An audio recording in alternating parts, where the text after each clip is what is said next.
자, 오늘은요, 죄인을 향한 하나님의 구원이라는 제목으로 여러분들과 함께 말씀을 나누도록 하겠습니다.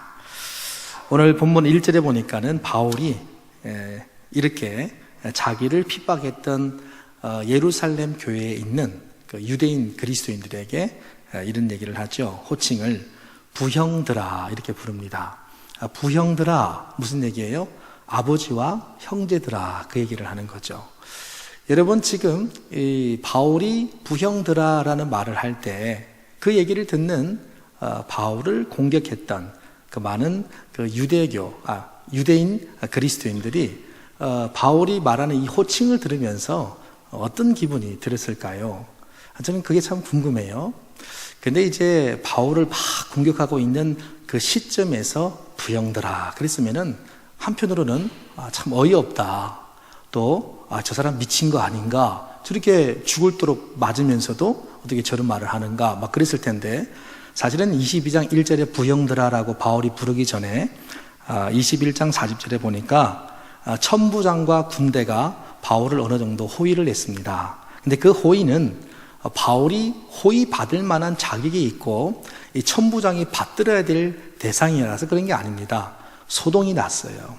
그 소동을 어느 정도 중지하고 또 말릴 책임이 있기 때문에 천부장이 군대를 통해서 바울을 호위하게 됐죠.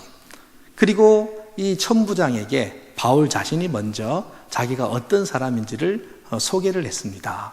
그래서 천부장이 이 바울을 알 때 조금 오해했던 오해가 풀렸고 그 오해가 풀리면서 이제 바울이 길레기아 다소에서 태어난 로마의 시민이고 원래 나는 유대인이다. 그런 얘기를 하면서 천부장에게 어느 정도 인정을 받죠.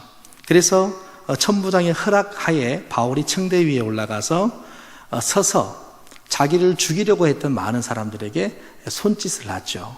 근데요, 그 손짓, 그거 하나만으로도 바울의 그 손짓 하나만으로도 그 바울을 죽이려고 했던 사람들이요, 다 조용해졌어요. 그렇게 소란스럽고 그렇게 사람을 죽이려고 난동을 피웠던 이 유대인들이 조용해지고 잠잠해졌어요. 무엇으로요? 바울의 손짓 하나만으로.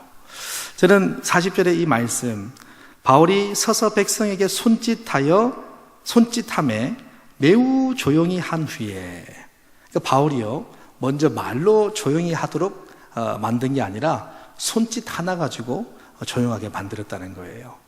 야, 그런 거 보면은 바울은 자기가 하는 행동들, 뭐 손짓 하나하나, 그리고 눈빛 하나하나, 그리고 말하는 말 한마디 한마디에 바울은 굉장한 에너지를 담았던 것 같아요. 그래서 바울이 하는 그 손짓 하나하나에 그 보는 사람들이 다 감동을 받고 그 감정을 주체할 수 있는 그 상황에 그 난동 피우는 아주 그 폭풍 같은 그 상황을 잠잠하게 만드는 그런 에너지가 바울에게 있었던 거죠. 물론 그 상황이 될 때까지는 물론 로마 군인들이 있었고요. 천부장의 권한이 어느 정도 작동을 하긴 했습니다. 그런 것은 사실은 보면은 하나님께서 바울의 사역을 협력하고 돕고 있는 거예요. 그것은. 물론 하나님께서 돕고 있기는 하지만은 바울이 하나님의 동력, 하나님의 에너지, 그것에 힘을 입어서 본인이 그 다음 자기가 나서야 할 그 자리에서 손짓하는 그 하나하나에 굉장한 에너지를, 정신을 모았던 거죠. 자, 그리고 나서 바울이 히브리 말로 말을 합니다. 자, 바울이 히브리 말로 말했다는 자체도 굉장한 은혜가 되는 거죠. 왜? 이 사람들은 바울 죽이려고 했던 사람이잖아요. 근데 바울이 그들이 알아들을 수 있는 유대인들의 고유어, 유대인들의 언어, 히브리 말로 말을 하는 거죠. 자, 그러면서 그들에게 또 말을 합니다. 손짓으로도 그들의 마음을 사로잡을 수 있는데 이제는 히브리 말로 말하면서 그들의 마음에 같은 민족임을 증명하고요. 그 다음 바울이 히브리인이기는 하지만 유대인이기는 하지만은 그들에게 호칭을 뭐라고 얘기하냐면 부형들아 이렇게 부르는 거예요. 아버지와 나의 형제들아 이렇게 부르는 거예요. 여러분, 나를 모함하고 나를 죽이려고 하고 나를 막 웅덩이에 빠뜨리려고 하고 나를 팔아버리려고 하는 원수와 같은 자들을 향해서 아버지와 형제들아 이렇게 부를 수 있습니까? 부를 수 없거든요. 어떻게 그렇게 부를 수 있어요? 이해가 되지 않는단 말이에요. 바울의 손짓, 바울이 히브리어로 말하는 거, 그리고 자기에게 원수와 같은 자들에게 내 아버지와 형제들아 이렇게 부르는 거 보세요. 그 바울의 마음은 아무리 매를 맞고 아무리 억울함을 당하고 아무리 자기가 괴로움을 당해도 자기 마음속에 있는 예수 그리스도의 사랑을 흔들 수가 없는 거예요. 여러분 요즘에 새벽 기도 시간에 지금은 아모스 들어갔는데 아모스 들어가기 전에 시편에 다윗이 하나님께 그런 기도를 합니다. 사울 왕이 이 다윗을 막 어렵게 만들다 보니까는 다윗이 처음에는 이 사울 왕의 마음을 변화시켜 주옵소서, 이 환경을 변화시켜 주옵소서 기도하다가 이 사울 왕이 도저히 변하지 않으니까는 다윗이 그 다음은 자기 아픈 심정을 하나님께 막 탄식하고 탄원하면서 막 기도를 해요. 근데 탄식하고 탄원하면서 자기의 그 괴로운 마음을 자꾸 신앙적으로 표현하다 보니까 이제 자기 영혼이 자꾸만 막 사망으로 막 치닫는 것 같고 막 죽어가는 것 같아요. 그러니까 다윗이 기도를 또 바꿔요. 어떻게 기도 바꾸냐면 하나님 내 영혼이 죽어가고 있으니까 내 영혼이 요동하지 않도록 붙잡아 주옵소서 이렇게 기도를 하는 거죠. 처음에는 자기를 어렵게 만들었던 사울을 놓고 기도했어요. 근데 사울이 변하지 않으니까 이제 자기의 아픔을 하나님께 막 토로하는 거죠. 자녀가 아픔을 겪으면서 부모님께 내가 이런 일 때문에 너무 고통스럽고 아픕니다 이 고백하는 것처럼 하나님께 막 다윗이 다 내어놓죠. 그러면서 밤을 설치면서 밤잠을 못 자고 그 밤잠을 못 자는 피로는 저리 가라 그러고 오히려 이 환경이 너무 괴로워서 마음이 굉장한 번뇌 속에 쌓이면서 내 심령이 죽을 것만 같다 이렇게 고백하죠. 그러면서 나중에는 다윗이 이걸 생각해요.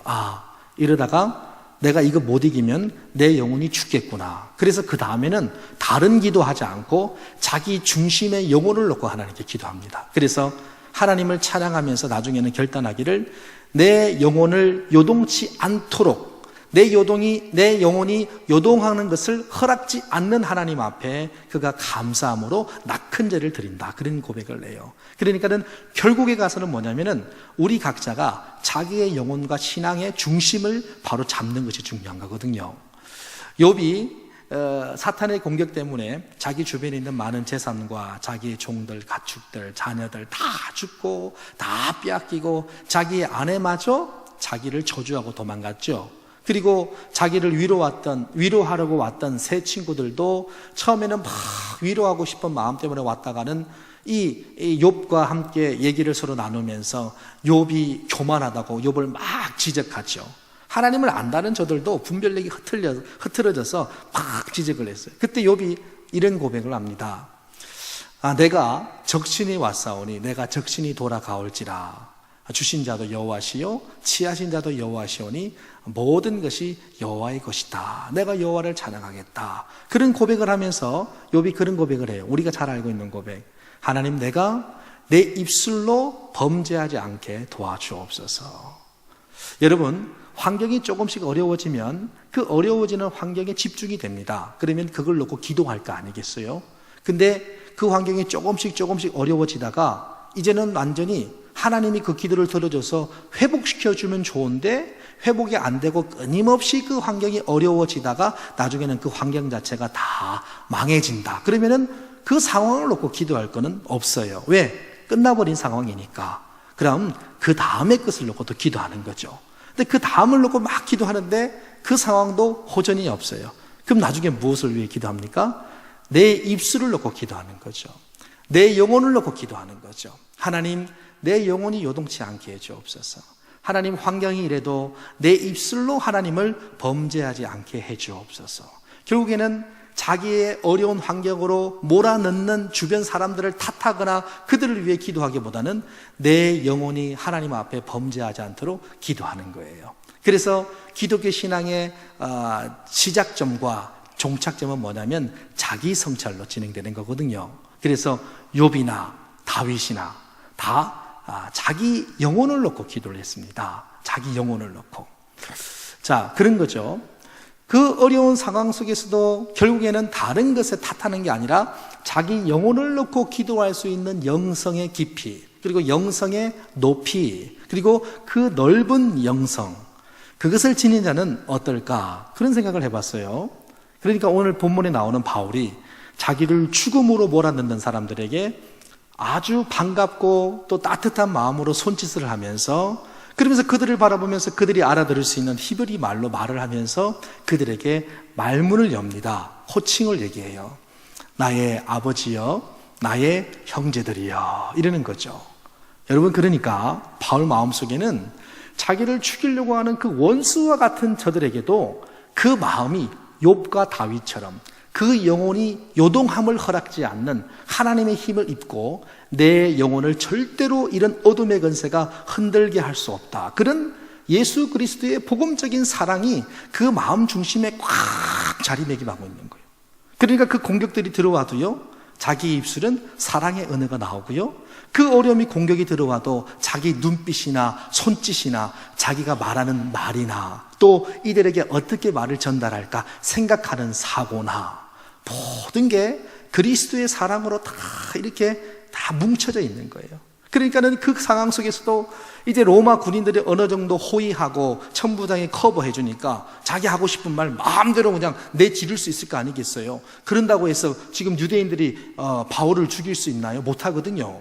자기 옆에 천부장, 백부장들이 있고 그 군인들이 적어도 200명 이상이 쫙 깔려 있는데 어떻게 그 유대인들이 바울한테 함부로 돌을 던지고 함부로 항의할 수 있겠어요? 그 군인들이 딱 진치고 있는데, 근데 그 속에서도 지금 바울의 입장에서 얼마든지 자기 할 말을 다 내뱉을 수 있는 상황 속에서도 바울은요, 악을 품지 않습니다. 바울은 표정과 손짓에서 나쁜 것을 자기 심령 속에 남겨두지 않아요. 오직 선으로, 오직 사랑으로 대하는 거예요. 그래서 부형들아, 이렇게 바울이 말하고 있어요. 그러면서 자기가 하는 말이, 내가 지금 여러분들 앞에서 변명하는 말을 들으라. 아주 자상한 바울의 소리를, 이야기를 들을 수가 있는 거죠. 그리고 나서 그가 히브리 말로 말함을 듣고, 이 그들은 누구예요? 유대인들. 그들이 바로 바울이 히브리 말로 말하는 것을 그들이 듣고는 더욱 조용해졌다, 그렇게 기록하고 있어요. 여러분, 그러니까 최고의 힘은 뭘까요? 그건 강압, 폭력 이런 게 아닙니다. 최고의 힘은 그리스도의 사랑이에요.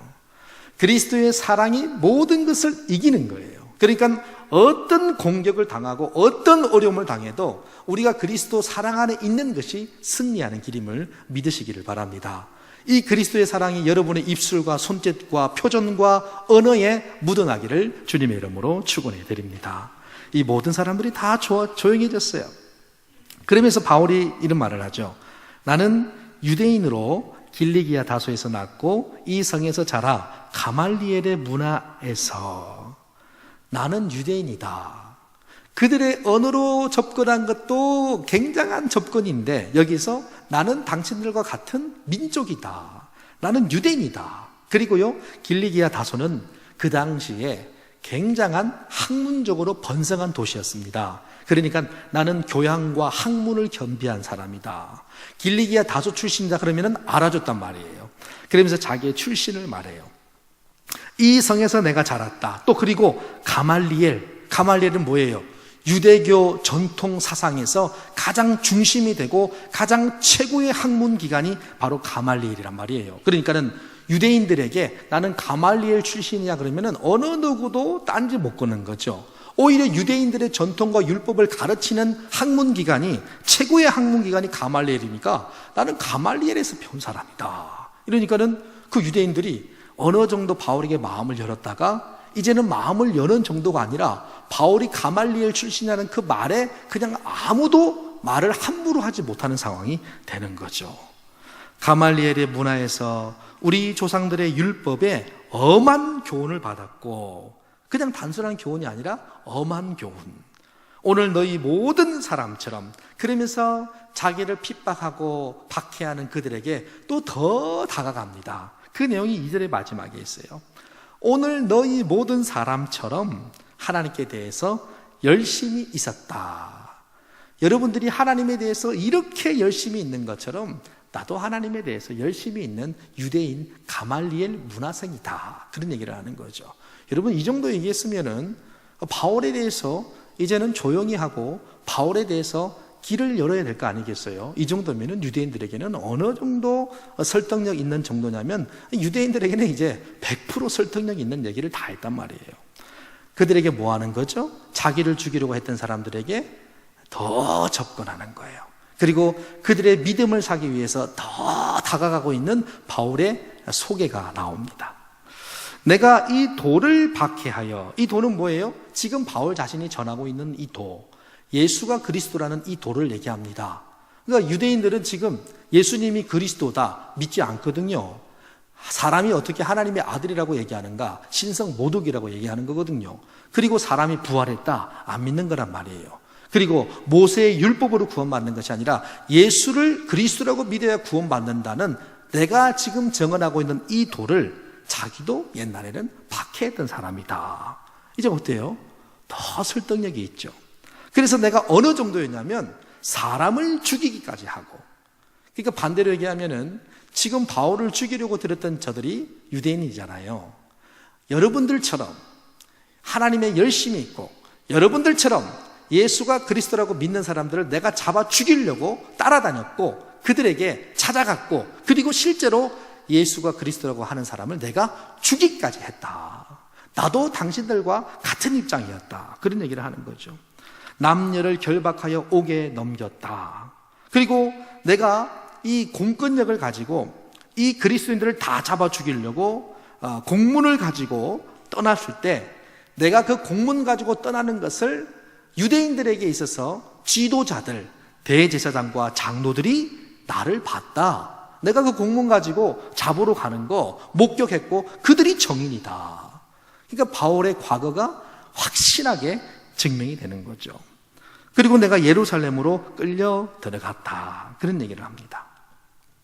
여러분, 우리는 여기서 바울에 대해서 바울의 변명을 잠깐 살펴볼 필요가 있어요. 바울은 세 가지를 변명합니다. 첫 번째로 내가 어디서 태어났는가, 자기가 태어난 출신을 소개해요. 내가 자라난 나의 민족의 혈통, 나의 출신, 나의 배경, 그리고 히브리 말로 설득력 있는 말로 자기가 어디서 태어났는지를 소개해요. 그 다음 내가 어떻게 살았는가를 또 소개해요. 내가 여러분들과 같이 하나님께 열심히 있는 사람이어서 내가 어떤 행동을 하는 사람이었고 내가 어떤 목적과 열심으로 예수 그리스도인들을 잡아 죽이려고 했고 말하자면 나의 인생관과 가치관은 여러분들과 동일했다. 그리스도인들을 잡기 위해서 공문을 가지고 잡으러 가던 사람이었다. 내가 어떻게 살았는가를 말해요. 그 다음 바울이 세 번째로 얘기한 것은 사람들은 나를 어떻게 바라보았는가. 내가 말하는 말만 듣지 말고 실제로 여러분들이 인정하는 지도자들이 나를 볼 때 어떻게 봤느냐. 그러니까 어떤 신분에 있는 사람들이 나를 어떻게 바라봤는가. 타인들의 증거를 말하고 있어요. 그래서 대제사장과 장로들을 표현하죠. 유대교 전통 사상에 사로잡혀 있던 이 율법주의 유대인에서 이제 예수 그리스도의 복음에 사로잡힌 은혜의 그리스도, 은혜의 주인이신 예수 그리스도인으로서 이제 변하면서 바울은 또 다른 것을 표현합니다. 자, 첫 번째 바울이 유대인일 때는 내가 어디서 태어났고 내가 어떻게 살았고 내가 당신들이 인정하는 지도자들에게 어떤 시각의 사람이었다. 그걸 소개하죠. 그러면서 그 다음에 그렇게 쭉 소개하고 나면서 이제 6절부터는 바울이 또 다른 소개를 해요. 바울이요 6절에 보니까 가는 중 다메섹에 가까이 갔을 때에 오정쯤 되어 호련히 하늘로부터 큰 빛이 나를 둘러 비치매. 여기는 어디예요? 다메섹이잖아요. 그러니까 바울의 가치관과 생각이 바뀌는 바울의 출신, 말하자면 바울이 유대인에서 예수 그리스도인으로 변화되는 그의 출신의 시점, 그의 말하자면 혈통과 같이 영적인 혈통의 시작점, 그 점을 얘기해요. 그게 어디예요? 다메섹이에요. 자, 여기서도 바울은 뭘 얘기하냐면 나는 어디서 이렇게 새롭게 태어났는가, 나는 어디 출신이다라는 것을 말하고 있어요. 어딘가요? 다메섹이에요. 자, 그러면서 내가 땅에 엎드려져 들으니 소리 있어 이르되 사울아 사울아 네가 왜 나를 박해하느냐 하시거늘 내가 대답하되 주님 누구시니까 하니 이르시되 나는 네가 박해하는 나사렛 예수라 하시더라. 그러니까 자기가 따르고 믿었던 주인인 예수님 마쳐도 나를 뭐라고 표현했냐면 네가 왜 나를 박해하느냐. 예수님께서 직접 바울에 대해서 소개할 때도 변화되지 못했던 바울의 입장에서는 너는 나를 박해하는 사람이었다. 예수님이 봐도 그렇다는 거죠. 자, 어떻게 살았는가를 말하고 있어요. 내가 대답하되 주님 누구시니까 하니 이르시되 나는 네가 박해하는 나사렛 예수다. 그러면서 나와 함께 있던 사람들이 그 빛 때문에 눈을 뜨지 못했지만은 그러나 말씀하시는 이의 소리는 나만 들었다. 그래서 그때 다메섹 출신, 다메섹에서 새롭게 변화된 자기의 영적 출신임을 말하면서 그가 예수님 앞에 뭐라고 표현했냐면 주님 내가 무엇을 해야 되겠습니까? 자기가 핍박하던 예수 앞에 무릎을 꿇고 초자연적인 예수님의 드러내심, 나에게 다가오심, 나에게 표현하심 앞에 그는 무릎을 꿇고 무너지는 거죠. 그렇게 무너졌던 장소가 어디입니까? 다메섹이에요. 그러니까 바울은 다메섹에서 새롭게 태어난 거예요. 영적 출생이 다메섹이었던 거죠. 그리고는 그 주님을 만나고 나서 주님 내가 무엇을 하겠습니까? 그때 다메섹으로 들어가라. 네가 해야 할 모든 것을 거기서 누가 이르리라. 나는 그 빛의 광채로 말미암아 볼 수 없게 되었으므로 나와 함께 있는 사람들의 손에 끌려 다메섹에 들어갔다. 이제 그러면서 지금 여러분들이 유대인들이 나를 핍박하는 그 이유처럼 나는 그래서 예수님을 믿는 사람들을 죽이는 박해자에서 이 다메섹에서 예수님을 만나면서 증거자로 변화됐다. 그러니까 뭡니까? 이제 나는 어떻게 살았는가? 박해자에서 증거자로 변했다. 그 얘기를 하는 거죠. 그래서 이제 박해자에서 증거자로 변화된 이 바울을 또 어떤 신분에 있는 사람들이 바울을 또 바라봐요. 변화되지 못했을 때는 대제사장들이나 장로들이 바울을 바라보면서 자기들의 편으로 생각했죠. 이제 다메섹에서 주님을 만나고 나서 그가 복음의 사람이 되면서 또 그를 바라보는 사람들이 있었어요. 그들이 누굽니까? 예수님을 따르는 사도들이었어요. 그리고 주께서 다메섹에서 조금 지나면서 준비시킨 아나니아라는 제자였고요. 바나바가 사울을 데리고 바울로 이름이 변화되기 전에 사울을 데리고 예루살렘 교회로 들어갔었고, 그리고 예루살렘 교회에서 바울이 인정받아서 파송됐고, 그리고 특별히 바울을 또 인정했던 것은 누구였습니까? 성령님이었습니다. 그래서 성령님께서 바울이 하는 사역 중에 사역 가운데 늘 함께 동행하셨습니다. 근원적으로 바울이 변화되지 못했을 때 그를 향해서 너는 박해자다라고 얘기했던 분은 누구예요? 예수님. 그가 다메섹에서 예수님 만나 변화되고 나서 그가 하나님의 사람임을 또 증명한 것은 뭐예요? 그가 하는 사역들 가운데 성령께서 늘 함께 있다는 성령 하나님이 그를 또 인정해 주신 거예요. 바울의 변화는 이렇게 변화됩니다. 그런데 그의 변명이 너무 은혜스러워요. 왜냐하면 바울은 가말리엘이라는 유대인 전통사상 그리고 율법의 최고의 학문기관에서 배운 사람이잖아요. 그가 지금 표현할 때 학문적인 표현 합니까? 안 해요. 이론적인 표현 합니까? 하지 않아요. 그가 뭐 합리적인 생각들을 끄집어와서 설득력 있게 얘기하려고 막 예를 씁니까? 그러지 않아요. 그는 학자로서 가말리엘이라는 이 기관의 최고의 학자로서 그는 얼마든지 이론적이고 학문적이고 합리적이고 이성적으로 사람들한테 접근할 수 있었습니다. 그러나 그는 그런 자기가 가지고 있는 능력과 실력을 발휘하지 않아요. 그저 발휘했다면 히브리어로 표현한 거, 언어적인 구사력, 뭐 그 정도. 근데 그거 말고 바울은 무엇으로 접근해요? 내가 주님 만나기 전에는 이런 사람이었는데 내가 예수님 만나고 나서는 이렇게 변했다. 자기 삶 속에서 실제로 변화된 부분을 얘기하고 유대인들에게 접근하고 있어요.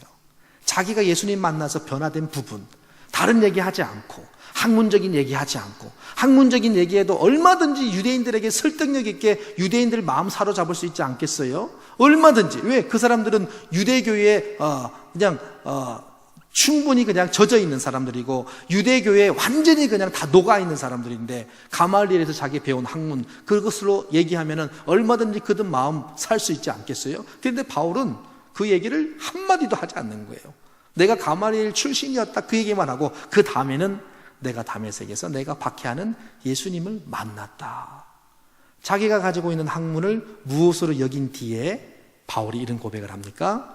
자기가 가진 학문의 모든 것들을 이 복음에 비해서 배설물로 여기고 배설물이라고 그렇게 인정하고 난 다음에 바울의 입술에서 증언된 건 뭐예요? 자기가 직접 만난 예수 그리스도예요. 그래서 그분을 만나서 변화된 것만 증언하고 있는 거예요. 사랑하는 성도 여러분, 우리들의 입술이 그래야 된다는 겁니다.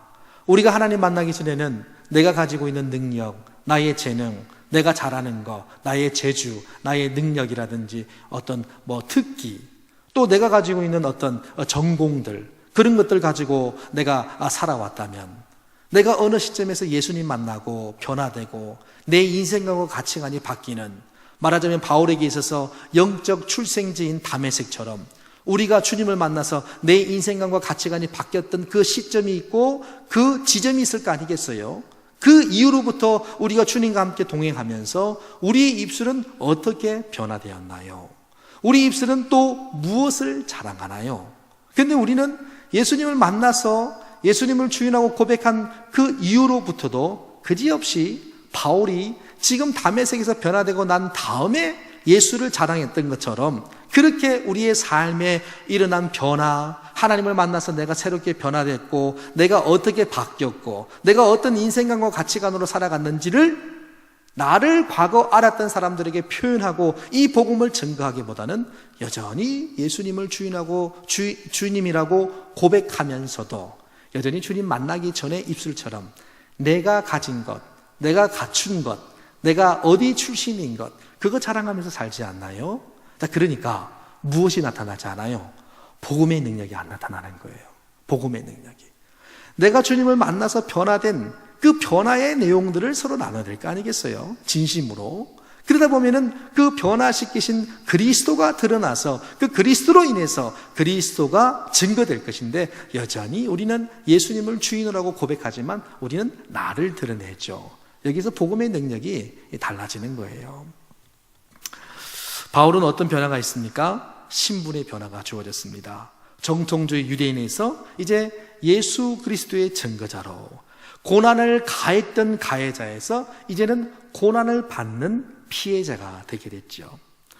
여러분 사도행전 9장 13절에 보니까는 주님께서 다메섹에서 아나니아에게 그런 얘기를 합니다. 아나니아가 대답하되 주여 이 사람 사울에 대하여 내가 여러 사람에게 듣사온즉 그가 예루살렘에서 주의 성도들에게 적지 않은 해를 끼쳤다 하더니 여기서도 주의 이름을 부르는 모든 사람을 결박할 고난을 대제사장들에게 받았나이다 하거늘. 그런데 이 얘기를 아나니아에게 듣고 주님께서 이렇게 말하죠. 주께서 이르시되 가라, 이 사람은 내 이름을 이방인과 임금들과 이스라엘 자손들에게 전하기 위하여 택한 나의 그릇이라. 그가 내 이름을 위하여 얼마나 고난을 받아야 할 것을 내가 그 바울에게 보이리라 하시니. 그러니까 예수 그리스도의 이름으로 얼마나 고난을 받아야 할 것을 바울의 인생을 통해서 표현하는 거예요. 바울의 인생은 뭐냐면 이사야서에 나오는 53장의 내용은 고난받는 종, 예수님에 대한 예언의 말씀입니다. 그런데 예수의 이름을 위해서 예수님처럼 바울도 고난받는 인생을 산 거예요. 여러분, 고난받는 인생 어떻습니까? 고난받는 인생. 여러분, 많은 신앙인들은 신앙생활에 성공하기를 원합니다. 어떤 것이 성경적으로 성공인가? 어떤 것이 신앙적으로 승리하는 것인가?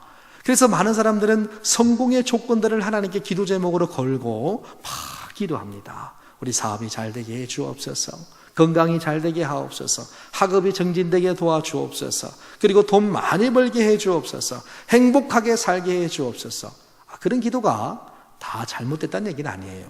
그런데 하나님의 뜻보다는 인간의 요구를 추구하는 기도의 제목들이 너무 많다는 거예요.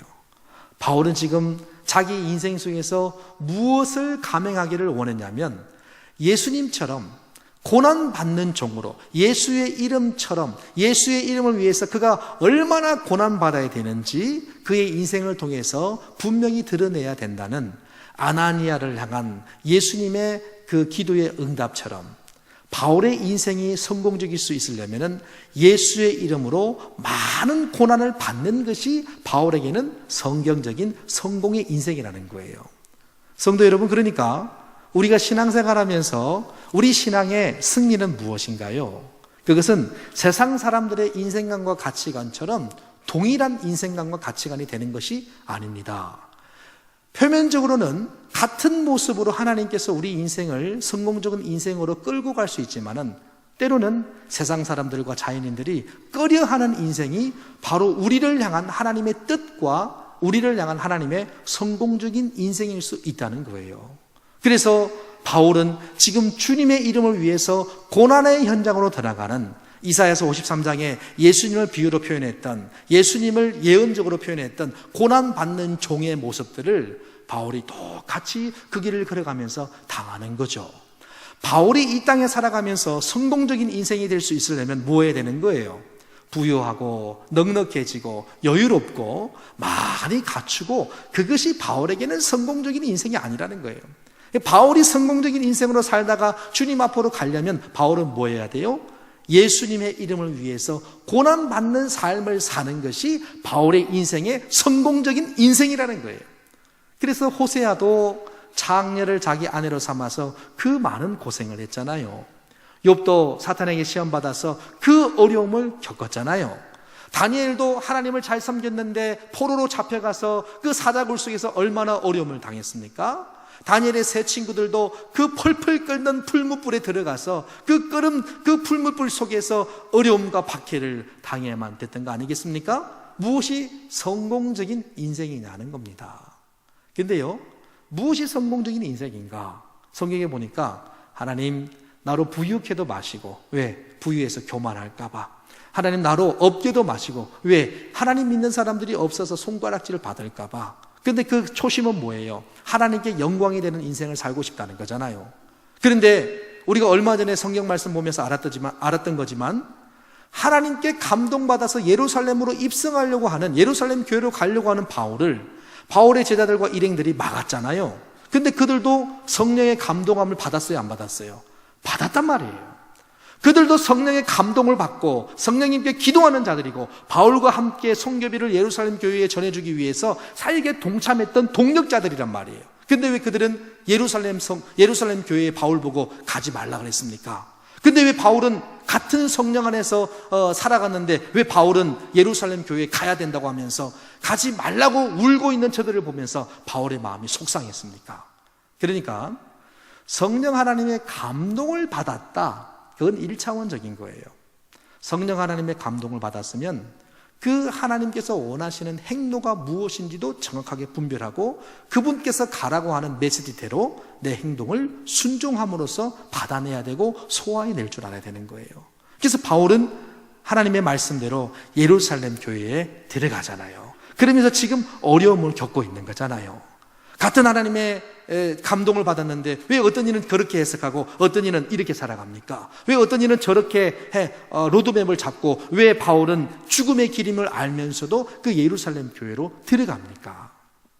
그러니까 뭐냐면 우리가요 항상 하나님의 뜻 안에 살고 순종하려면요, 그래서 중요한 게 있어요. 그건 뭘까요? 그것은 하나님과 그만큼 친밀하게 교제해야 된다는 거예요. 항상 친밀하게 하나님의 교제권 안에 들어가야 됩니다.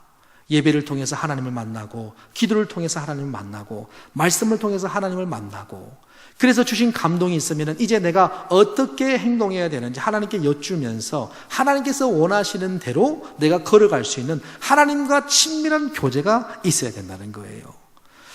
우리가 신앙생활하면서 정기적인 모임도 하지 않습니까? 근데 정기적인 모임에 참여도 좋지만은 더 중요한 건 뭐냐면 나와 하나님과의 사적인 관계의 친밀함이 있어야 한다는 거예요. 공적인 예배가 있고요, 공동 예배와 모임이 있고요. 근데 이것 외에 하나님과 나의 사적인 교제가 반드시 우리 신앙생활 중심에 자리 잡고 있어야 된다는 거예요. 그러면 공적인 모임과 예배 속에는 하나님 못 만나나요? 그런 뜻 아닙니다. 하나님 만날 수 있지요. 그런데요, 정기적인 모임을 계속 하다 보면은 우리에게 올 수 있는 또 다른 우려가 있어요. 그게 뭔지 아세요? 타성에 젖는다는 거예요. 정기적으로 계속 우리가 거룩한 습관을 지니는 것도 좋지만 거룩한 습관을 지켜가고 또 지켜가다 보면은 인간 속에 있는 그 제약이 정기적인 모임을 통해서 우리에게 무엇에 적게 하냐면 타성에 적게 해요. 그러면 정기적인 모임에 안 와야 됩니까? 그것은 모임을 피하는 자들의 모습이잖아요. 뭐 해야 됩니까?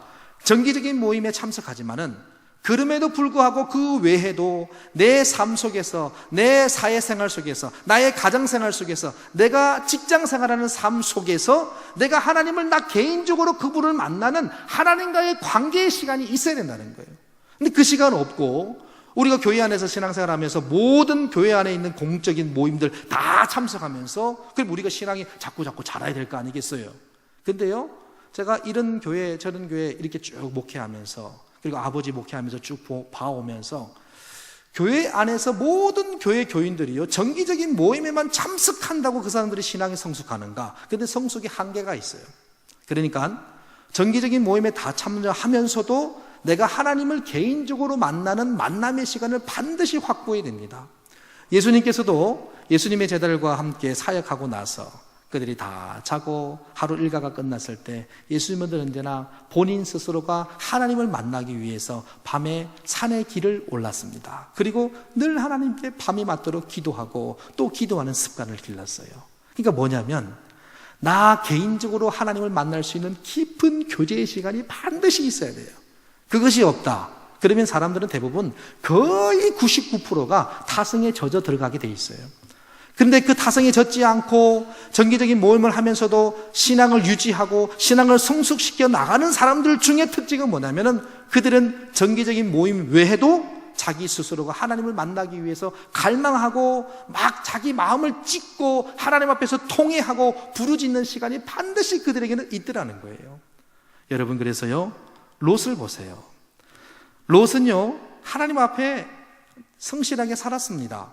그런데 그는 소돔과 고모라를 선택했습니다. 아브라함의 기도가 있어서 롯이 물론 구원함을 받긴 하지만은 롯 자체도 타락했다면 그는 구원받지 못했을 거예요. 그도 하나님을 경외하는 사람이었어요.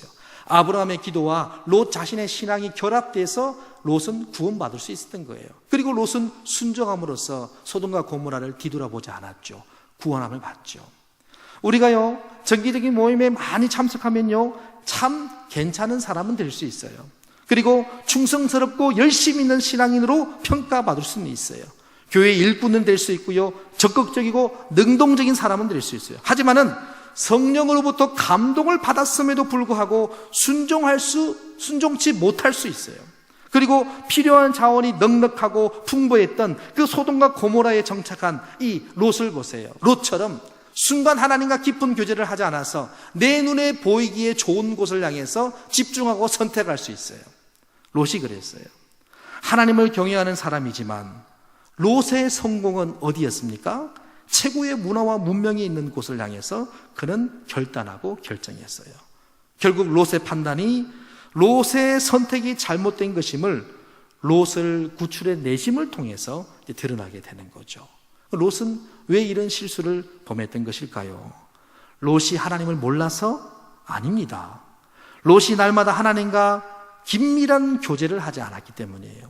아브라함은 하나님과 늘 긴밀한 교제를 했어요. 하나님과의 사적인 만남을 가졌어요. 하나님과 개인적인 만남의 시간을 늘 가졌어요. 그래서 그는요, 소돔과 고모라를 선택하지 않았습니다. 롯이 자하면 자기가 우하고 롯이 우하면 내가 자하겠다고 말했지만은 아브라함은 소돔과 고모라를 선택하지 않았습니다. 그러나 하나님과 깊은 교제를 하지 않았던 롯은 날마다 하나님을 경외한다고 하긴 했지만 하나님과 깊은 교제, 그 깊은 교제 속에 빠지지 않았던 이 롯은 결국에는 자기 생각을 관철하고 자기 생각이 향하는 대로 선택했어요. 소돔과 고모라를 선택하게 됐어요. 바울이 예루살렘 교회 갈 때 같은 성령의 감동을 받았지만은 바울은 들어가려고 했지만 왜 바울의 일행과 제자들은 들어가지 말라고 했나요? 성령의 감동을 받았지만은 성령과 날마다 깊은 교제를 갖지 못했던 거예요. 그 깊은 교제를 갖지 못하면서 그런 순간 하나님의 뜻을 따르지 못하고 그들은 순간 하나님의 깊은 뜻을 바울에게 요구하지 못했던 거예요. 하나님과 사적인 만남의 자리가 반드시 있어야 됩니다. 바울은 어떻게 자기를 죽이려고 하던 유대인들을 그리스도의 사랑으로 품으면서까지 복음을 전할 수 있을까요? 그는 자기가 지금 당하는 모든 순간순간에 일어나는 모든 것들을 하나님과의 깊은 교제를 통해서 그 성령의 이끄심에 대해서 늘 길을 열고 마음을 열었던 거예요. 야고보와 만나면서, 디도보와 만나면서 예루살렘 교회에 있는 그 유대인 그리스도인들이 자기 율법적으로 막 잘못 말한다 그래가지고 오해했을 때 야고보와 디도보 장로님들이 제안했던 제안대로 그 중에 결례를 행하고 서원했던 사람들에게 돈을 지불하면서 그들이 결례 기간에 잘 이 서원을 완료할 수 있도록까지 하지 않습니까? 근데 그 일이 버젓이 나타났음에도 불구하고 이제는 그 결례를 행하는 그들을 데리고 들어왔다는 이유만으로 또 다른 어려움을 당하고 있는 바울 보십시오. 끊임없이 바울을 향해서 공격하고 있는, 끊임없이 바울을 제압하는 어둠의 세력들, 그 가운데서 바울은요 늘 언제나 웃음을 잃지 않고 사랑을 잃지 않는 거예요. 그래서 자기가 죽음 직전에 있는데도 자기를 죽이려고 하는 사람들을 향해서 손짓만으로 그들의 마음을 잠잠케 만들었어요. 그리고 그들을 향해서 부영들아, 히브리 말로 말하면서 또 그들의 마음을 사로잡았어요. 그러나 그가 점점 그들의 마음을 사로잡고 잠잠케 만들어가는 과정은 그가 가지고 있는 학문적인 어떤 지성, 그리고 학문적인 어떤 높은 수준의 어떤 그런 언어들, 그런 것이 아니었습니다. 그는 다메섹에서 예수 그리스도를 만난 것, 예수 그리스도를 만나서 그분께서 자기에게 전해준 그 메시지, 그걸 그들에게 전하면서 나도 당신들과 똑같은 유대인이었지만 내가 직접 예수 그리스도를 만났다, 오직 복음만 자랑하고 있는 바울의 모습을 우리는 본문을 통해서 목격하고 있는 거예요.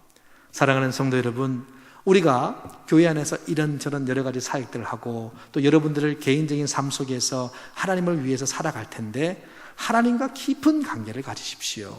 깊은 관계를 맺지 못하면 성령의 감동은 예배 시간 받은 것 같지만 뒤돌아서서 순종하지 못하는 자들처럼, 바울 보고 예루살렘 교회에 들어가지 말라고 하는 자들처럼 우리가 순간 잘못해서 하나님의 뜻을 거스릴 수 있는 결단을 할 수 있어요. 그러니까는 내가 예배 시간이든 예배 시간 끝나고 난 뒤로든 내가 교회 안에 있든 교회 밖에 있든 항상 내가 하나님과 깊은 관계를 맺으려고 하는 신앙적인 의지가 굳게 우리 신앙 속에 자리매김하고 있을 때 우리는 흔들리지 않을 수 있는 거예요.